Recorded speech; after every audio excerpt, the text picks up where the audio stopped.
Welcome to Explore the Quran channel. Whether you are a follower of a specific religion or not, have you ever thought what would happen if you were born in a country or environment where people practiced another faith?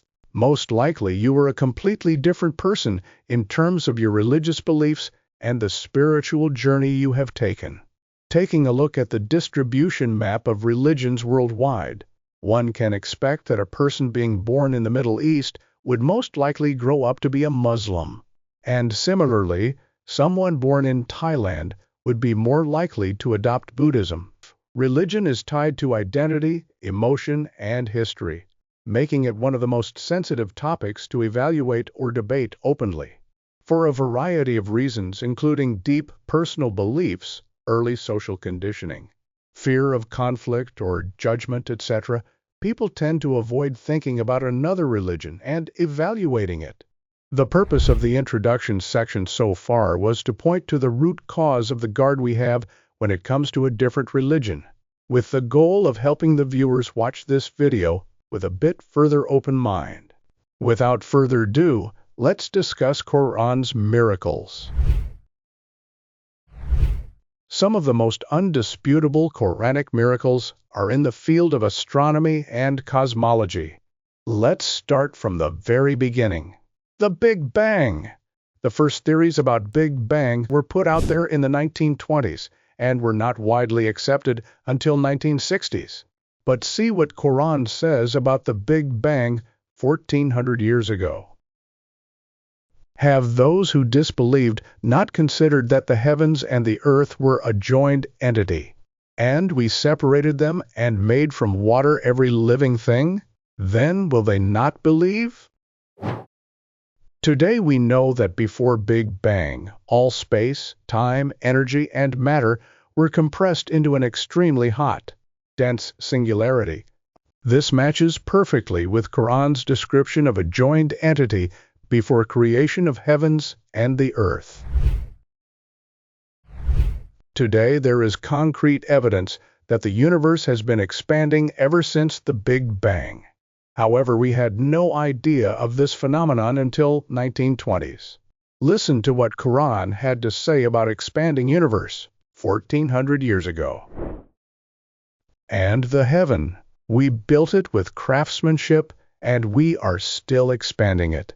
The Arabic word used here literally means we are expanding. Mind-blowing, isn't it? This implies that the universe has been expanding since its creation and will continue to do so until the end of time for humans, since Quran is sent for humans of all times. Nowadays, we know that in our solar system, all the planets are circling the sun, each in their own specific orbit. However, our ancestors did not have the same view, and flat Earth theory was the most dominant in majority of cultures. After all, we all have heard the famous story of Galileo and his bold defiance of his findings on heliocentrism against the Catholic Church. Listen to what Quran said 1400 years ago on this matter. The sun cannot overtake the moon, nor can the night outrun the day. They all float, each in an orbit of their own. Not only this verse tells us that each planet floats in its own orbit, but also the letters used in the phrase "they each in an orbit" resemble a star system. Mind-blowing, isn't it?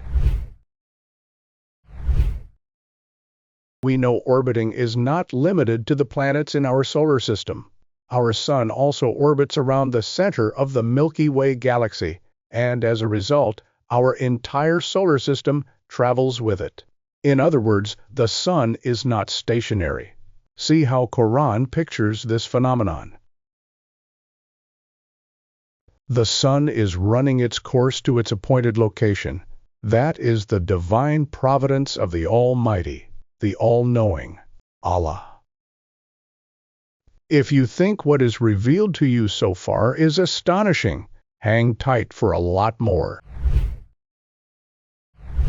When do you think we as humans found out that the only source of light in our solar system is the sun? and that the rest of the celestial objects in our solar system merely reflect sun's light? Listen to what Quran said on this topic. And Allah made the moon therein, in space, a light, and made the sun a burning lamp. Accuracy beyond knowledge of humans 1400 years ago, isn't it? The Earth's atmosphere protects life in at least 7 crucial ways. It filters harmful radiation such as the ultraviolet light, burns up most meteoroids heading toward Earth, regulates Earth temperature, provides oxygen and other gases, enables water cycle, protects against cosmic rays, and finally supports communication. And we made the sky a secure canopy, and yet they turn away from these signs. Nowadays, we know that a pulsar is a neutron star that spins very rapidly, emits beams of radio waves from its magnetic poles, and as it spins, these beams sweep across space like a lighthouse. The first pulsar was discovered in 1967, and we did not know of their existence prior to 1967. But Allah knew about pulsars, and He said this in the Quran. By the sky and the knocker. And what will make you realize what the knocker star is? It is the star of piercing light. The word Tariq used in this verse of Quran is an Arabic name, with the meaning knocker. What blows mind further about these 3 verses is that when researchers recorded the sound of pulsar stars, it literally sounded like knocking.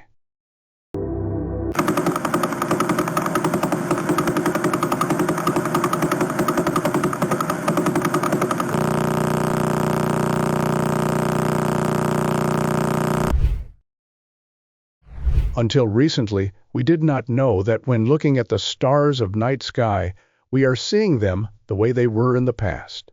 For instance, the Andromeda Galaxy is 2.5 million light-years away from Earth.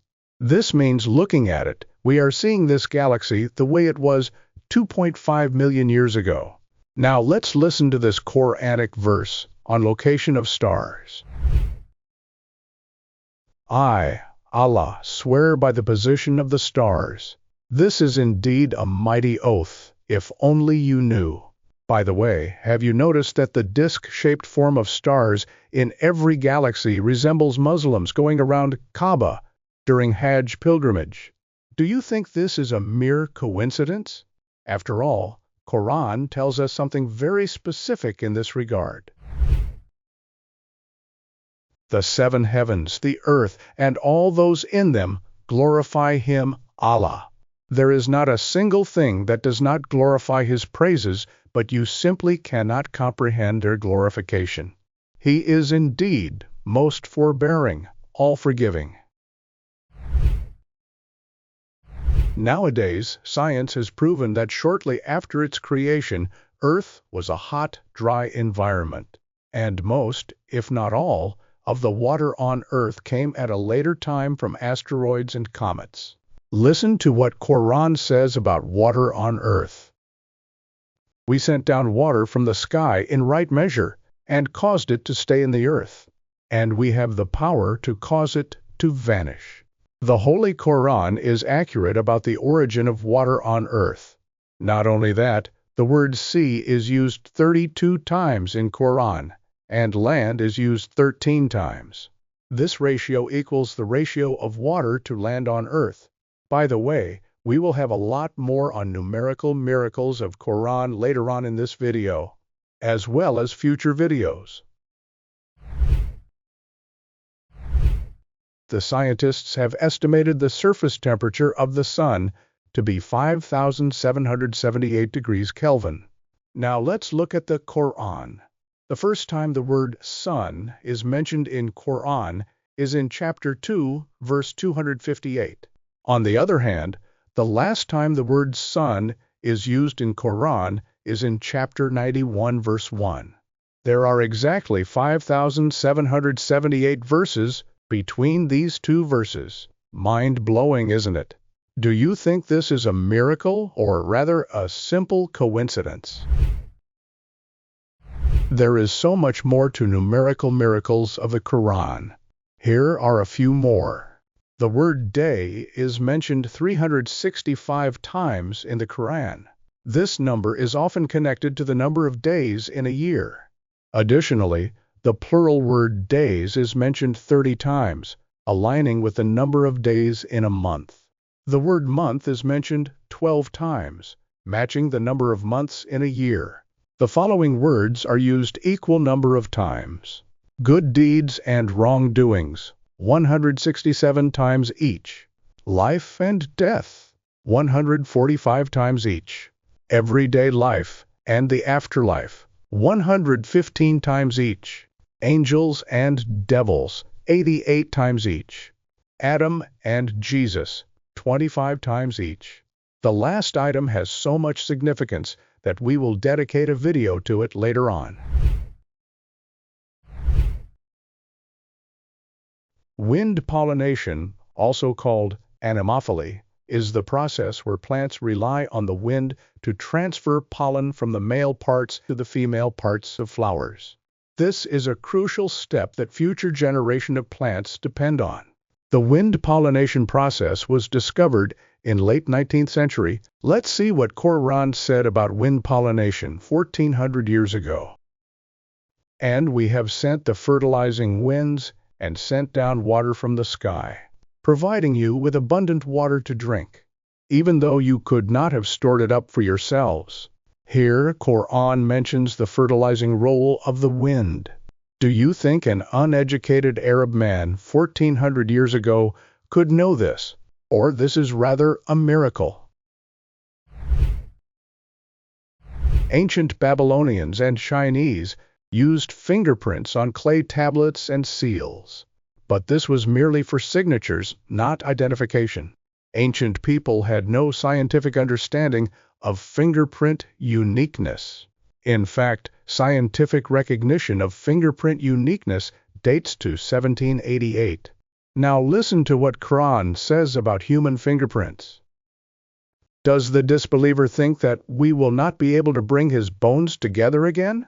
Indeed, we are most capable of restoring even their fingertips. Here, Quran tells us that in the Day of Judgment, we will not only be recreated again, but even our fingertips will match what we have today.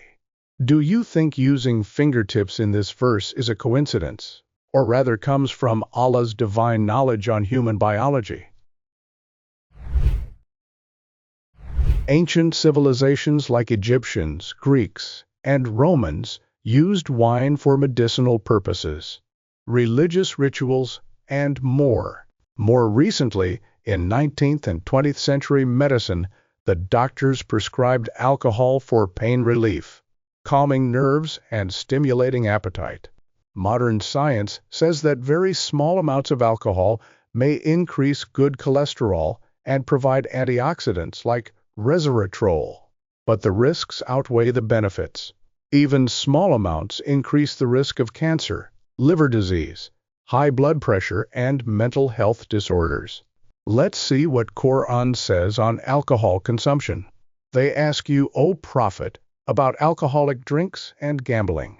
Say, there is great evil in both, as well as some benefit for people. But the evil outweighs the benefit.